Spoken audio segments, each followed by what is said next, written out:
अस्सलाम वालेकुम जी, मेरा नाम मुकरम सुल्तान सहू है और आज हम अपने इंग्लिश एसे की जो हमारी इंग्लिश एसे की सीरीज़ है उसका लेक्चर नंबर 2 हमने करना है। प्रीवियसली हम लोगों ने अपने सीरीज़ में काम किया था एक एसे के इंग्रेडिएंट्स क्या होते हैं, स्पेशली जो कॉम्पिटिटिव एग्जाम्स का एसे होता है उसके अंदर क्या इंग्रेडिएंट्स इस्तेमाल होते हैं, हमने उस पर वर्क किया था और साथ हमने डिकोडिंग पे भी वर्क किया था। एसे का जो सबसे बेसिक कंपोनेंट है वो उस एसे की आउटलाइन होती है जो एक बुक्स के कंटेंट की तरह होती है। यानी जब आप एक बुक पढ़ने लगते हैं तो उसके सबसे पहले जो पार्ट आता है वो कंटेंट आता है, उसी की बेस पे आप इस चीज़ का फैसला करते हैं कि आपने ये पर्टिकुलर बुक पढ़नी है या इसको छोड़ देना है।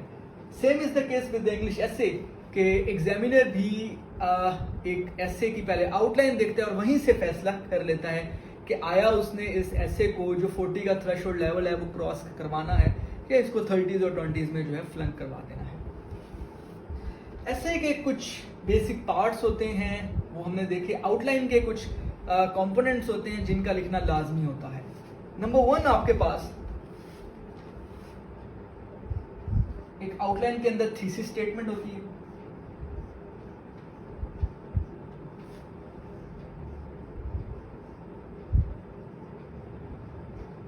फिर थीसिस स्टेटमेंट भी डिफरेंट टाइप्स की है। कुछ लोग थीसिस स्टेटमेंट की एक सेपरेट हेडिंग देते हैं, कुछ लोग आउटलाइन में ही इंट्रोडक्शन के नीचे 3-4 लाइंस की थीसिस स्टेटमेंट लिख लेते हैं। Again it just depends on your style. इस पर कोई इतना इशू नहीं होता कि एग्जामिनर इस पर आपको पैनलाइज कर देगा and so and so. Thesis statement पे लोगों का क्वेश्चन होता है कि कितनी होनी चाहिए। आमतौर पे ये 3 to 4 लाइंस की होती है।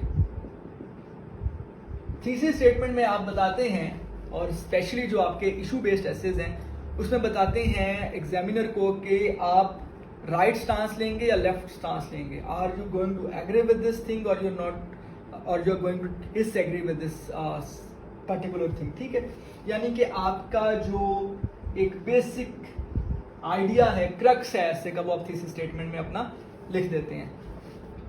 उसके बाद जो दूसरी चीज होती है, अच्छा these are not the things that you will find in the book, ये वो खुद से जो मैंने आइडिया लगाया है कुछ पॉइंट्स का कि दूसरा पॉइंट आपका होता है द की भी इसको कह सकते हैं, आई ओपनर भी कह सकते हैं कि आपकी आउटलाइन की सेकंड पॉइंट आप लाजमी उसको एक्सप्लेन करते हो इशू क्या है। सपोज अगर आप बात कर रहे हो, जो आज हमने एक आउटलाइन एक्सरसाइज करनी है कि जी world is on a verge of a conflict, तो आप उसे सेकंड पॉइंट में ही एलैबोरेट करते हो कि जी how world is on a conflict. अगर कोई क्लाइमेट चेंज का टॉपिक है, climate change is a myth और अ रियलिटी, तो आप उसको इस पॉइंट में ही एक्सप्लेन करते हो why climate change is a myth और reality and what is a climate change. I mean इसको मैं की इसलिए कहता हूं कि इससे आप अपने एसे का जो ताला है, अपने एसे को खोलते हो, अपने एसे के अंदर इस की के थ्रू आप जो है एसे में एंटर होते हो और एग्जामिनर इस की को लाजमी देखता है कि इसने जो बात की उसका क्या लिंक है आपस में। ठीक है, जैसे कि हमने पिछले लेक्चर में एक टॉपिक उसको डिकोड किया था, the new war fronts lie in economic zones, तो उसकी की होगी elaborating the link of the war fronts on social, economic and the political grounds with the economic zones. ठीक है,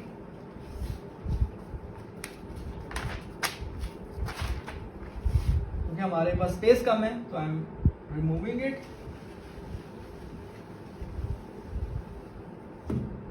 थर्ड आपके पास जो इंपॉर्टेंट पॉइंट होता है, यानी कि अपनी की बता दी, तो इसको अब मैं कहता हूं now I am going to dive in, कि मैं अपने एसे में डाइव इन करने लगा हूं।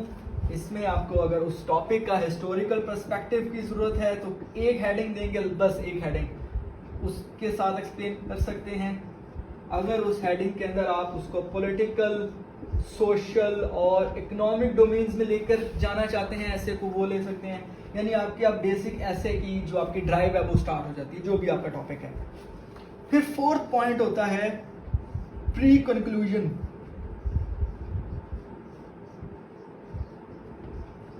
अच्छा, इसी के अंदर डाइव इन के अंदर भी ये आप लोगों ने डिसाइड करना होता है कि क्या इस टॉपिक के अंदर सजेशंस आएंगी तो you would add it.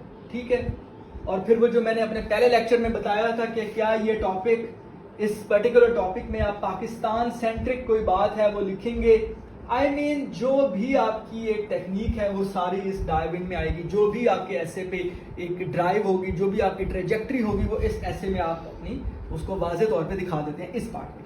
Pre conclusion होता है कि जब आपने हर चीज़ बता दी और अब आप कंक्लूड करने लगे हैं, तो कंक्लूजन से पहले जो आपका अपोजिंग स्टांस होता है, और this pre conclusion is very true for those essays जहाँ पे वो आपको आर्गुमेंट करने का कह रहा होता है। जैसे अगर वो कह रहा है कि इस जेंडर इक्वालिटी पे बात कर रहा है और आपने कहा है कि जी gender equality is a myth, तो प्री कंक्लूजन में आप उसको ये बताते हैं कि why it is not a reality. इसको मैं अपने स्टूडेंट्स को कहता हूँ इट्स जस्ट लाइक कि आप जो आपका अपोजिंग स्टांस है, जो आपके थीसिस का एंटी थीसिस है, आप उसकी आंखों में आंखें डालकर उसको इस लाइन में डिफीट करते हो, प्री कंक्लूजन वाली लाइन में। और इसमें इस चीज़ से कंफ्यूज मत करना आप लोग के कंक्लूजन के आप एक हेडिंग दोगे प्री कंक्लूजन की, नो। इसका मतलब है कि वो जो लाइन होगी, अभी हम एक आउटलाइन करते हैं ताकि थोड़ा आइडिया हो जाए कि प्री कंक्लूजन वाला पार्ट कौन सा होता है कंक्लूजन से पहले, और ऑफ कोर्स जो आखिरी पार्ट आता है आपके पास वो कंक्लूजन कहा जाता है। ठीक है, जल्दी से एक आउटलाइन की प्रैक्टिस करते हैं ताकि आपको उसका थोड़ा आइडिया हो जाए।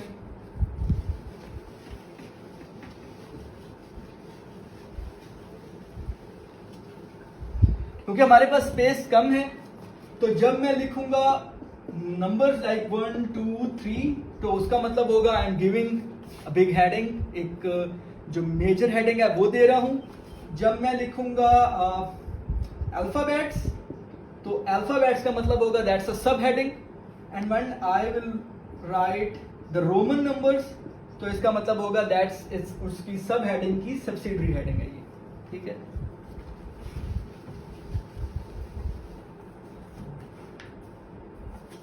जैसे टॉपिक है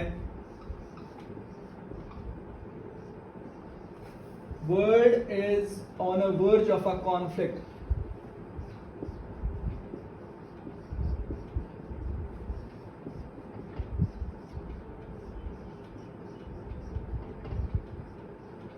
world is on a verge of a conflict. अब हमने इसको डिकोड किया, रफ वर्क में गए, हमने देखा इसके अंदर एग्जामिनर पूछना क्या चाह रहा है कि जो स्पेशली आपके रिसेंट पॉलिटिकल सिचुएशन है उसकी वजह से क्या इश्यूज क्रिएट हो रहे हैं। ठीक है, वहाँ हमने रफ वर्क किया, नाउ हम उसकी अब प्रॉपर एक आउटलाइन बनाएंगे इस टॉपिक की।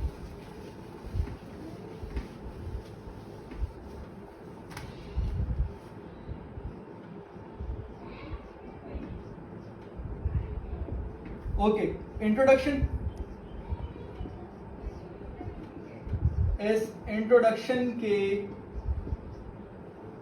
नीचे आपकी थीसिस स्टेटमेंट आएगी, आप सेपरेट भी हेडिंग दे सकते हैं कि जी owing to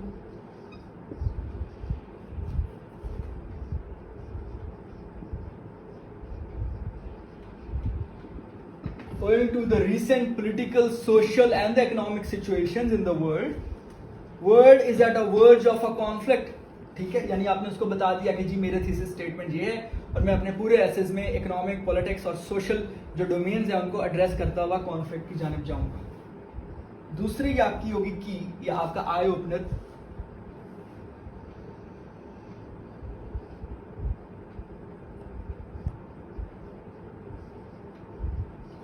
elucidating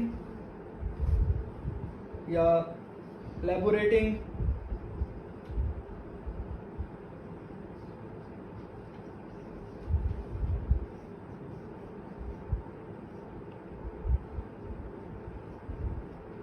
the link of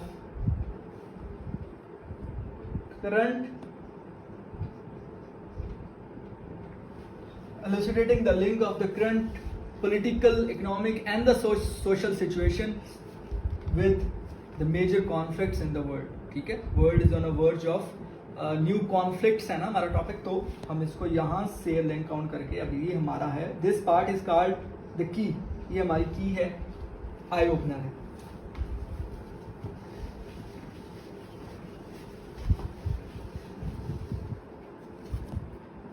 फिर हमारे इसके जो थर्ड सब हेडिंग होगी, ऑफ कोर्स हम इसमें बताएंगे कि जी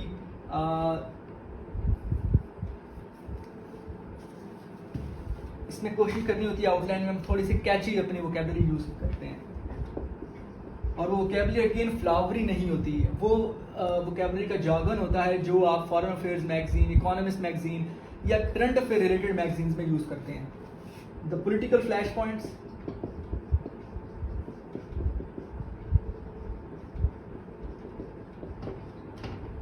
इन पॉलिटिकल फ्लैश पॉइंट्स के अंदर आप अगेन वो जो मैंने फर्स्ट लेक्चर में बताया था, you go from general to specific.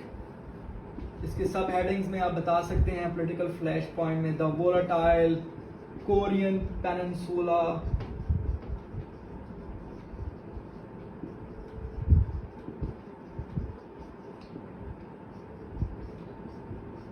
The Malacca dilemma, यानी जो स्ट्रेट ऑफ मलाका पे है, एंड सो उसको स्क्वीज करते हुए आप पूरे वर्ल्ड के जितने भी पॉलिटिक्स हैं उस पे लेके पाकिस्तान या कम से कम साउथ एशियन रीजन पे ले आएंगे. द अफगान कोनेंड्रम, जो अफगान पीस टॉक्स है उस पे लेके आ सकते हो. तो कहने का मकसद ये है कि आपने अब इसको पॉलिटिकल डोमेन्स में डिस्कस किया सारे टॉपिक को. उसके बाद अगली आप इस पे हेडिंग देंगे, just cutting the whole story short, क्योंकि मकसद ये नहीं है कि आपको एक आउटलाइन रटवाई जाए, मकसद ये है कि आप आउटलाइन लिखेंगे कैसे, क्योंकि आउटलाइन लिखना ये कोई रट नहीं सकते आप, ये एक स्किल है, आपको सीखना है और उसके बाद आप एग्जामिनेशन हॉल में ही इसको एक्सरसाइज करते हैं.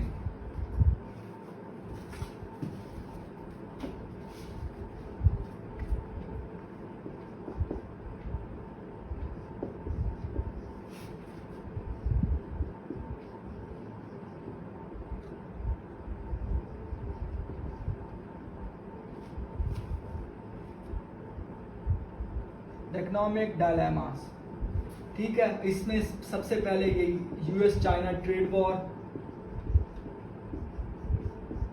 ट्रम्प की जो टैरिफ वॉर है अगेंस्ट यूरोप, आपको पता होगा इसमें 10% है ऑन मेरे ख्याल में एल्यूमिनियम और 25% on steel, do check the figures and so.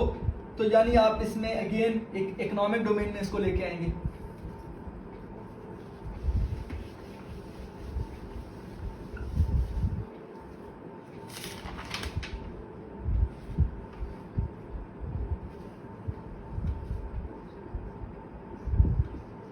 The socio-cultural chaos,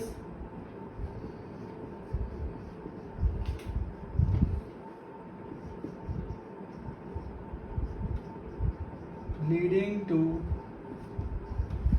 new conflicts,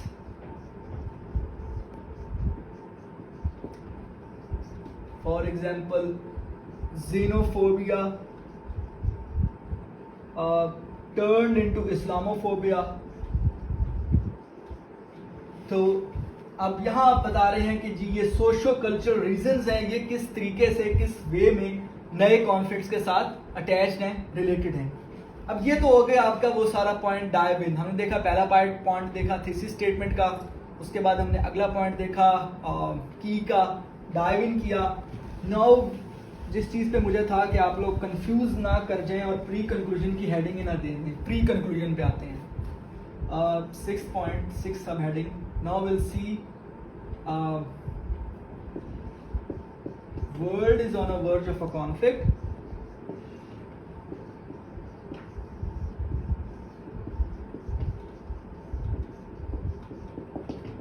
A reality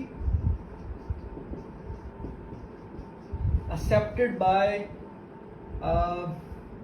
common sense.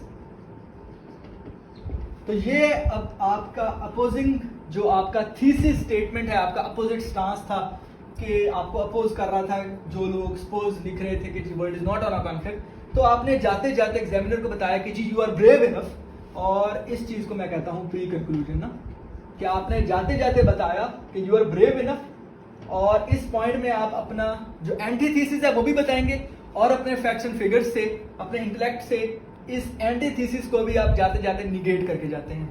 और फिर ऑफ कोर्स आपकी लास्ट हेडिंग आती है कंक्लूजन की. So that's how we write the outlines. इंशाल्लाह अगले लेक्चर में we would be doing introduction, conclusion and the main body. दुआ में याद रखिएगा। अस्सलाम वालेकुम।